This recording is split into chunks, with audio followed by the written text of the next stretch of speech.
Okay, we're here with Ward 5 Councilman Kevin Fisher, finishing up his second term. Finishing up my second term, going into the last year of my second term. And taking out petitions to run for a third term. Yeah, I have petitions filled out, just need to get those filed down at the Board of Elections. But yeah, I'll be seeking a third term if the good people of the 5th Ward would have me. Okay, so that prompts the Stark County Political Report to ask, what is your list of priorities for legislative priorities, of course, for 2015? Well, first of all, like when I started, I didn't run for office on the topic of housing and foreclosures, and that was kind of driven by what I'd heard from constituents as I was running. So I would preface anything to say that what my top priority will be is what I'm hearing from the constituents in Ward 5, whether it's our Facebook group or emails, phone calls, town halls. That would obviously drive what my largest priorities would be. Personally speaking, one of the big things I'm trying to work on is changing some of our processes and our policies for long-term sustainability. Specifically, right now I'm working for the past few months on trying to adjust how we do commercial trucking routes. In my day job, I see the impact that can have.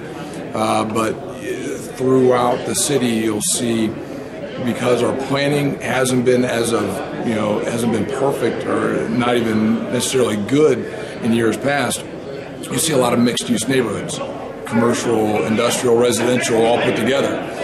So what I'm trying to do now is to work up what is an approved truck route, so that we can, number one, try to steer commercial truck traffic onto interstate and state highways, obviously first and foremost roads that we're not paying for the maintenance on, but in cases where that can't be done, to make sure that we're steering traffic onto roadways that are rated for a commercial rate.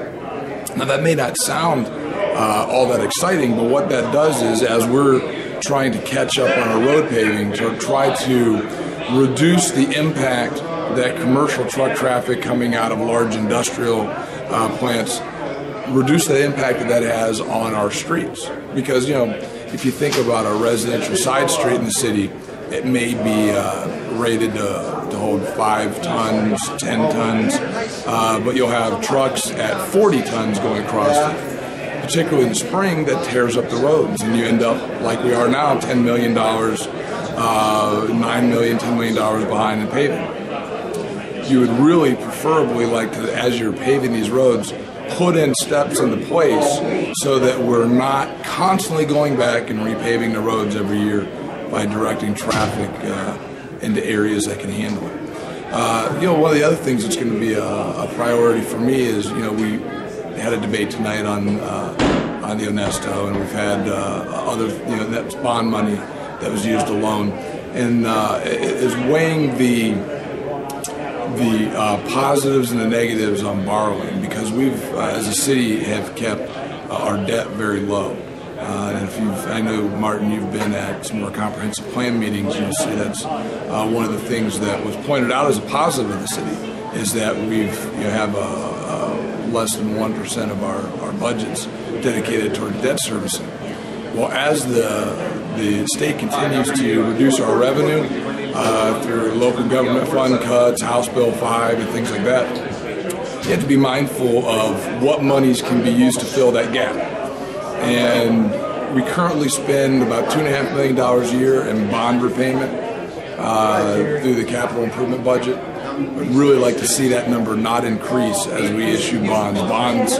Old debt coming off, new debt coming, going on. Now you voted in favor of the bonding the Onesto project. I did. That was, and we have a couple of projects. The Hercules, which has not come to fruition, we've not loaned that money yet, but the Onesto is one of them. That's about $5 million in bonds. The number that we're going to have available to bond, we can go much higher than what than we likely will. But I really don't want to see that number increase much off of what our annual debt service payment will be, because we have to be mindful, as those cuts continue to come, and I like to refer to it as a Kasich tax. Okay? When you think about what John Kasich has done is he's balanced the state budget by taxing cities, taxing school districts, taxing counties, because that's money that was guaranteed to cities, counties, school districts in the 30s with the income tax, in the 60s with the sales tax, and now that money is being taken away. It's an additional tax on cities. It's an additional tax on schools. So as we're paying that additional tax at the city level, we have to be mindful that we don't dig ourselves too much debt that we can't afford to pay. So that'll be one of my personal priorities of things I want to keep in mind, is that we don't go overboard on the amount of debt. And I think that there's not a real big appetite to take on too much debt, but it's important that we keep that number in mind, because we're going to have to pay the bills in the future long after I'm gone, long after I'm no longer representing Ward 5, whether that's after my second term or after a third term, whatever that is, you need to be able to pay the bills. And it's important that you keep your debt low. I know that may sound like a conservative answer there, but it's the answer that I'll give you. Well, how about the merger of the Canton Park with the Canton Joint Recreation District? Is that one of your priorities? It's very critical to me, and in fact, in determining whether or not I would seek a third term, that's one of the major factors that's kept me there, is that it's been something that was important to me from the beginning, is I just don't think, all told, the way we do our process in Parks and Recreation is not the way I would design it. Not that people involved don't do their best, but we've set up a very cumbersome, counterintuitive system of Parks and Recreation. I think it's important that we streamline that, and you've heard all the reasons before in different council meetings. Well, that'll be coming in 2016. I want to make sure that, the one way to guarantee that somebody on council is continuing to advocate for that as that merger comes forward is to try to continue to be a person on council that can do that. And there's going to be other things that we can do just to try to streamline processes. I'd really like to see a lot more of being able to take what people currently do at City Hall and have that on their smartphone. The City Hall of the 21st century should be in your pocket.